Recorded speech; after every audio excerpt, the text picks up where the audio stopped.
What stands out about Georgia's defense? Why are they hard to run the ball against? The number one thing that stands out is the ability to rotate so many different people at the line of scrimmage in that front seven. Just kind of like when you look at their defensive line, when you look at their linebacker core, the biggest thing is like it's constant new bodies as we go through the film, all the film from the year. You know, it's always a new body, new linebacker, new D lineman. They also do a really good job of shedding blocks. You know, those guys do a good job of two-gapping, playing through the defender and making sure they shed and get to the ball carrier. So, you know, obviously the speed is something that jumps out at you as well. You know, across the board, all those guys can run. So that's one of the things that I feel like that just stands out constantly against them. Coach, you guys have been so good against the run up until Saturday. When you watch the tape, what stood out about the struggles in the run game, and what's kind of your message to your backs moving forward here? Yeah, I think the biggest thing was like the first quarter when you look at it, you know, we never really got into the rhythm of the game. I think we had 3 plays or so in the entire first quarter. So by the time we got the ball, it might have been 11 minutes again in the second quarter. So one thing is we just never were able to get in a true rhythm of the game from the running back position. I do think we have to continue to do a better job of pressing blocks, make sure we're reading it like we should. But once again, it kind of falls into not being in the rhythm, not being able to take some of those hits and see those different techniques and see that different wash of the defensive line that you can normally see throughout the course of the game. The biggest thing that we're going to say to the running backs is really just make sure we continue to prepare the way we're supposed to. You know, don't let that one game affect the way we finish this season off. We've done some really good things this entire season, so we got to make sure we continue to be adamant about the way we prepare and all those different things. You know, we're going to make a big emphasis on ball security is another thing we got to make sure we do. Obviously, we fumbled the ball, put one on the ground the other day. We haven't really done that the entire year, so that is going to be another emphasis of you know, doing the practice. What'd you guys see with Dylan Sampson bumping into Joe Milton for that fumble? When you broke that down, what did that come down to? You know, I think it's both parties. You know, one thing we talked about Dylan Sampson as a running back position, we always want to take accountability and see what we could have done better, you know, before we start looking at what actually happened on the play. And I think the biggest thing was we were playing on tempo, so we were trying to get lined up extremely fast. And then the second thing is Dylan was a little bit too tight to the quarterback. So one thing we always talk about is our alignment in the backfield. That's where everything starts, at being aligned in the right position. We as a running back group got to make sure our distance between us and the quarterback is spot on. Then there's some things from a fundamental standpoint, just the mesh, doing things like that we always do in practice from the first day that we got to continue to clean up on.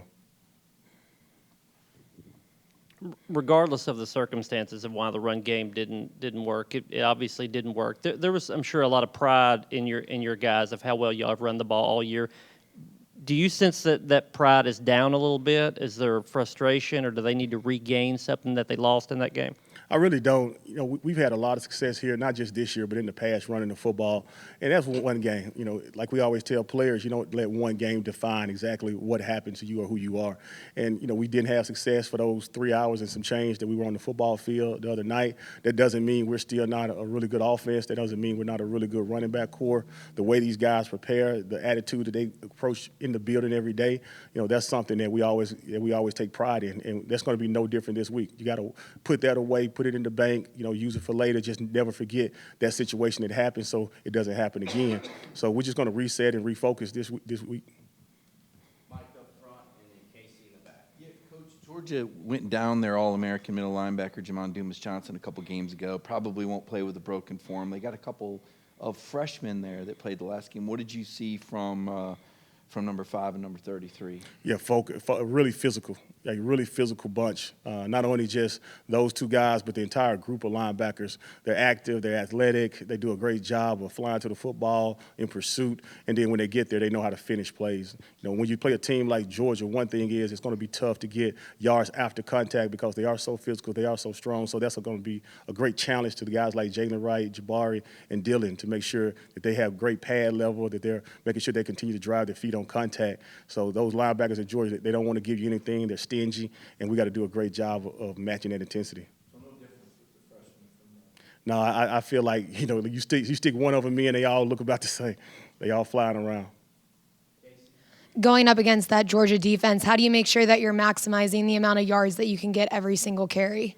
You know, we talked a lot in the running back room this week about draining everything we can out of running the football, not minimizing plays. That means if a play is blocked up for about 5 yards, we need to be trying to get 8, 9, 10 yards out of it. So if it's 2 or 3 yards, we need to get 4 or 5. So, you know, trying to maximize every potential carry. That means in the backfield and also, too, on the perimeter. You know, we've done some things in the past here that we throw the ball, pitch the ball to the outside, and we got to make sure we can stay out of those situations where it's going to be 3rd and 1, 3rd and 2. You know, you would love for the running back to do a great job of finishing through contact and making sure that we're in 1st down as opposed to 3rd and 1.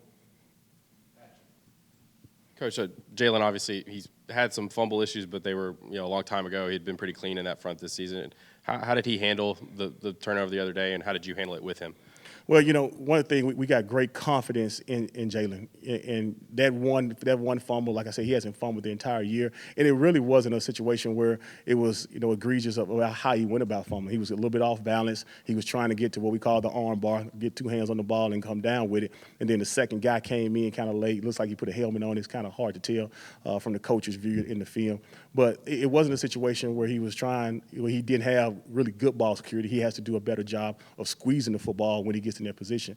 Then, the first play of the second half, he comes out, some miscommunication going on, but obviously he could have caught the ball and it shouldn't have been on the ground. But, he got to learn how to reset, and I thought he did a good job. One of the reasons, as the course of the game kind of unfolded, Dylan Sampson kind of got in a rhythm. He had a couple of good runs, and, at the very back end of the game, it was cold. Felt like we were going like we always do, go with the hot hand. And that's the only reason. Coach, as you know, Georgia does a lot of pre-snap movement there on that D-line with the stems and everything. What kind of a challenge does that present for your guys to, know their responsibilities and not react to that and get you guys behind the chains? A lot of that is on the quarterback position, just to make sure he gives the offensive line the time to go ahead and ID the fronts like he's supposed to. So a big part of it is on the quarterback, but as running back position, we got to make sure when they do steal, we understand how the fits change a little bit. We got to understand how the protection rules may change some if they do decide to steal. So really more about just understanding when we start a drive, and also too when it's potential clock stoppage. Sometimes we got to make sure that we kind of see the movement and still on alert of our pre-snap keys.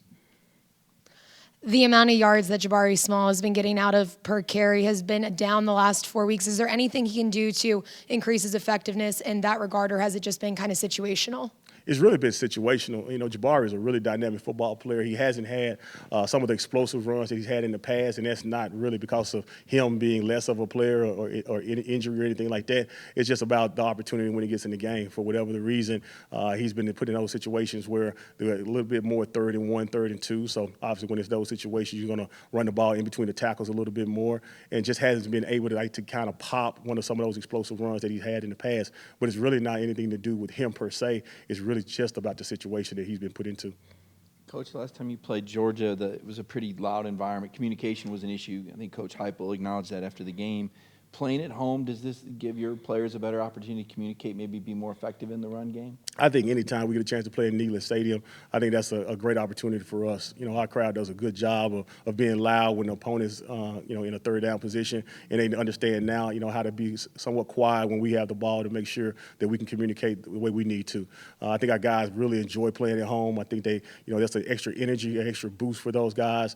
We haven't played the SEC game here in a couple of weeks, so they're going to be fired up to come in. I think our crowd is going to be juicy. The players obviously going to be excited to get back at home.